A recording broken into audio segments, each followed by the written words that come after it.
So, bakit ka nag-front row? Nasagot ko na yun.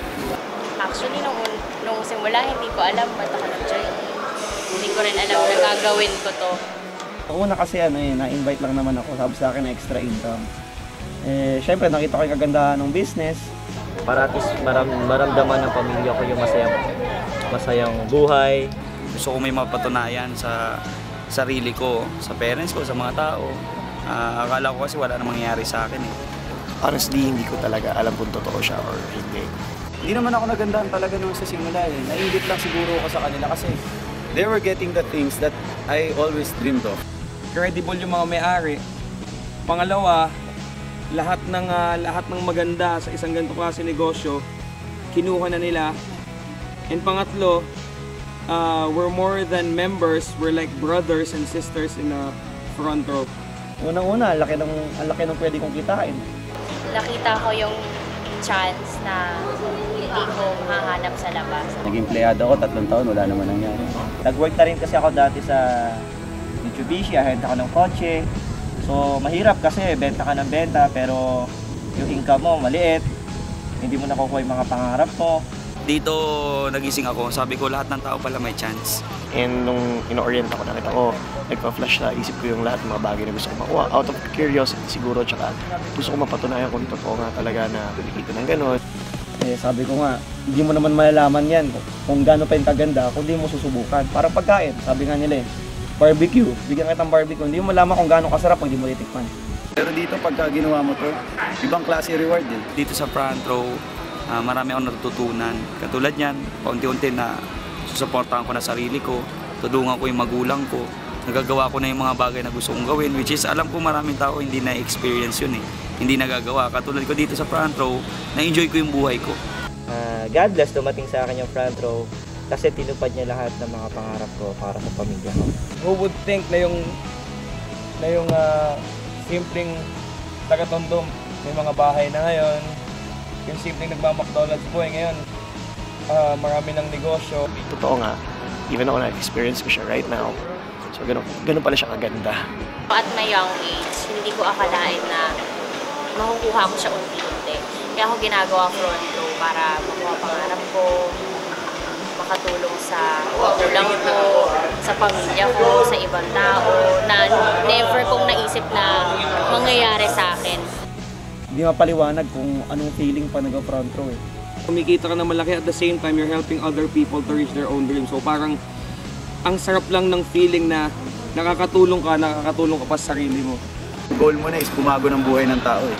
Hindi mo magagawa yun sa pagiging empleyado. Hindi mo yun magagawa sa normal na buhay. Hindi lang ikaw yung mayaman, hindi lang ikaw yung nakakuha ng pangarap. At ang masarap niya, kasama ko yung mga tao din na katulad ko. Hindi naman kasi lahat ng tao nakakakita ng ganitong opportunity eh.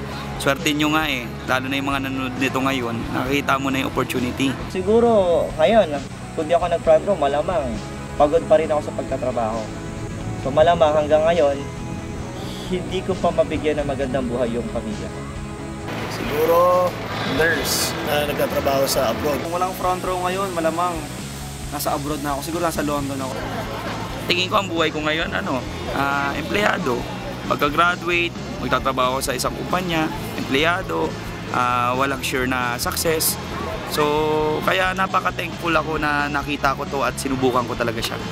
Now I'm inspiring other people na kunin yung pangarap nila at walang kahit sinong tao na magsasabi sa kanila na hindi nila kaya. Isa lang tong oportunidad na pwedeng magbago buhay ninyo at posible yun dahil nangyari yun sa akin.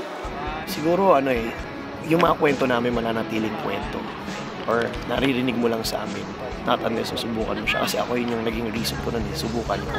Kaya nangyari sa akin. So sa akin masasuggest ko, kung sino man yung nanonood dito right now and gusto yung masubukan ng front row, subukan nyo na. Huwag nyo na yung patagalin. Grab the opportunity habang lalo na pag nandyan na sa harap mo. Kasi hindi mo alam, ang opportunity hindi lang naman para sa amin eh. Hindi lang para sa iyo, para sa lahat ng tao. Nasa tao lang talaga kung sino yung kukuha o hindi.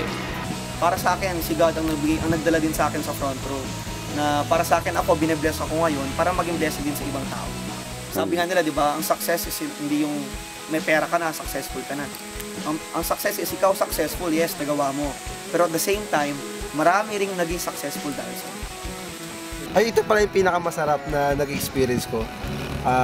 Pumunta ako ng ibang bansa para hindi magtrabaho. Punta ako ng ibang bansa para magbakasyon. Yun yung masarap. Malupit doon, sagot pa ng kumpanya. Diba? So, kung ako, ito yung pinaka-the best experience ko na pagiging part ng front row. And I know hindi pa to yung huli. Magsisimula pa lang.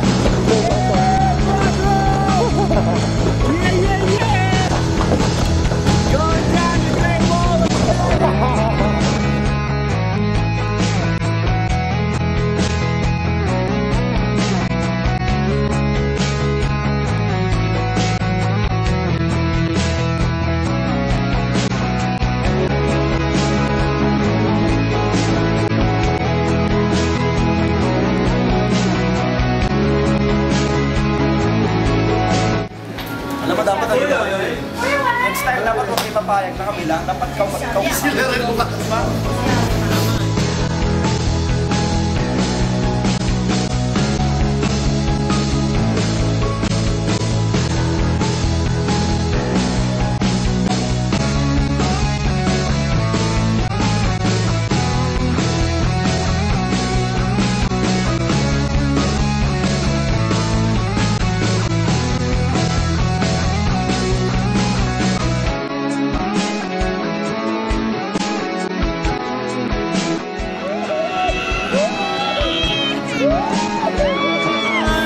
Sa inyo gawin ninyo, kung nagawa ko, paano kayo?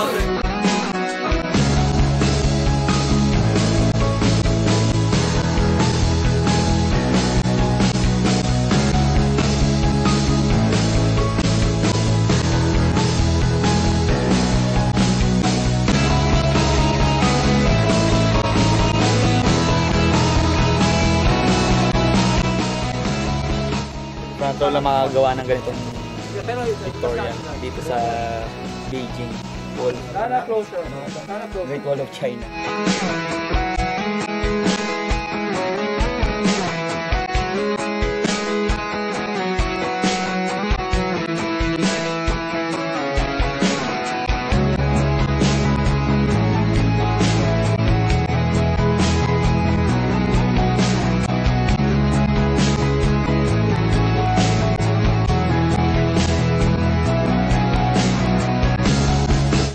You know what they say?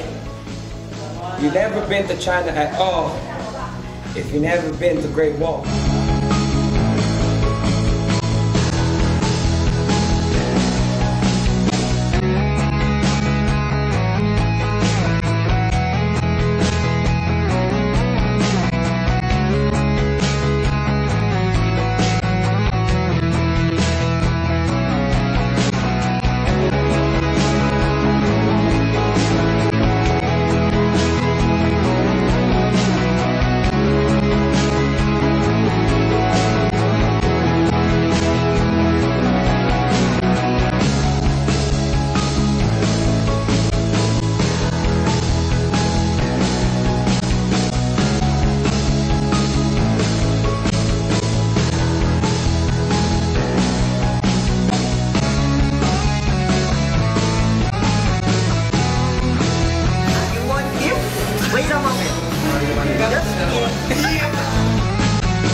para magkasama naman tayo next time.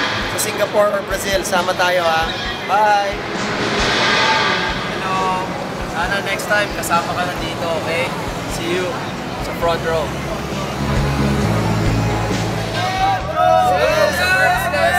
This is the bird's nest! Sama na ba? Ay, hayos!